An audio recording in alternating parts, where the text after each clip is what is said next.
Bonjour à tous. L'impôt sur le revenu au Sénégal, rien que le nom, ça peut paraître un peu complexe, n'est-ce pas? Eh bien, aujourd'hui, on va démystifier tout ça ensemble. L'objectif est simple, faire en sorte que chacun puisse vraiment comprendre le mécanisme qui transforme une partie de son salaire en impôt. C'est la grande question. Comment passe-t-on concrètement de son salaire brut à l'impôt final? Pour beaucoup de monde, ça reste une sorte de boîte noire. Mais vous allez voir, derrière tout ça, il y a un processus qui est en fait très logique. On va suivre ce cheminement étape par étape pour que tout devienne plus clair. Alors voilà notre feuille de route. On va commencer par le commencement. Qui est concerné par l'impôt? Ensuite, on verra sur quel montant exact il est calculé.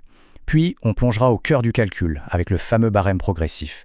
On parlera aussi des ajustements possibles selon la situation familiale et on terminera avec un petit récapitulatif de tout ce qu'il faut retenir. Allez, c'est parti!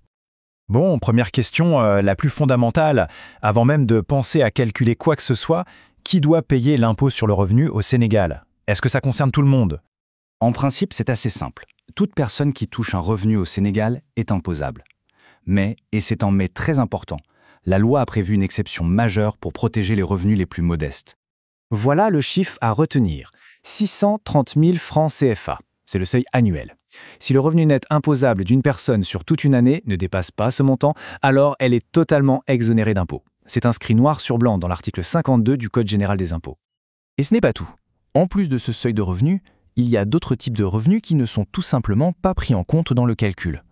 Par exemple, les allocations familiales ou encore certaines indemnités qui servent juste à rembourser des frais liés au travail. Tout ça, c'est non imposable. Ok, maintenant qu'on sait qui paie, la question qui vient juste après est on paye sur combien? Exactement, sur quelle base l'impôt est-il calculé? Et là, attention, c'est un point absolument essentiel. On ne calcule jamais l'impôt sur le salaire brut. Jamais.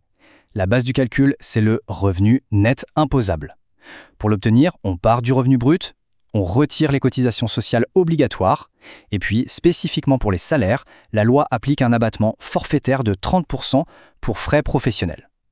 C'est seulement après toutes ces déductions qu'on obtient le montant sur lequel le calcul de l'impôt va vraiment commencer. On y est, on arrive au cœur du système, le calcul en lui-même. Le Sénégal, comme beaucoup de pays, utilise un système de barème progressif. L'idée est assez intuitive.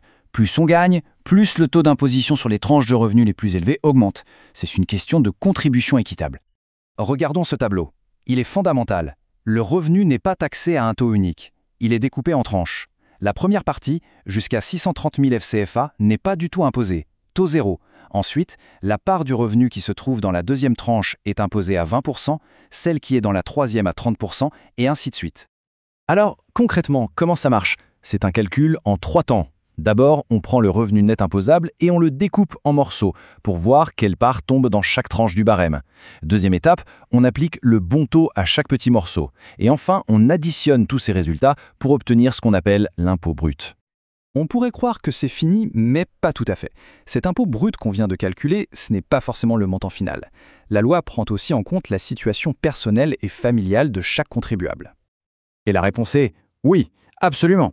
Le système fiscal sénégalais part du principe que les charges ne sont pas les mêmes si l'on est célibataire ou si l'on a des enfants. Il y a donc un mécanisme de réduction pour en tenir compte. C'est le fameux quotient familial qui fonctionne avec un système de parts. Ce système de parts, c'est assez simple à comprendre. À chaque situation familiale, la loi attribue un certain nombre de parts. Par exemple, une personne célibataire sans enfant à charge, c'est une part. Un couple marié avec un enfant, ça fait 2 parts, et ainsi de suite. Ce nombre de parts est la clé de la dernière étape du calcul. Une fois qu'on connaît son nombre de parts, on regarde le tableau. Chaque palier donne droit à un pourcentage de réduction sur l'impôt brut calculé précédemment. Par exemple, avec 2 parts, c'est une réduction de 15%. Il faut juste noter que, pour que le système soit juste, cette réduction a toujours un montant minimum et un montant maximum. Voilà, on a fait tout le tour du processus. Pour être sûr que tout est bien en place, on va résumer ça en quelques points clés. Les grandes étapes qui mènent du revenu à l'impôt final. Finalement, tout se ramène à ces 3 étapes. 1. On vérifie si on est imposable en regardant si on dépasse le fameux seuil. 2. Si oui, on calcule un impôt brut avec le barème progressif. Et 3. On ajuste ce montant grâce aux réductions liées à la situation de famille pour obtenir l'impôt net à payer. C'est cette séquence logique qu'il faut toujours garder en tête. Au final, c'est vrai que la loi fiscale peut faire un peu peur avec tous ces articles et ces détails. Mais comme on vient de le voir, le calcul de l'impôt sur le revenu repose sur une structure et une logique claire. Et comprendre ces règles, c'est se donner les moyens de mieux maîtriser sa propre situation financière. C'est peut-être ça, le plus important.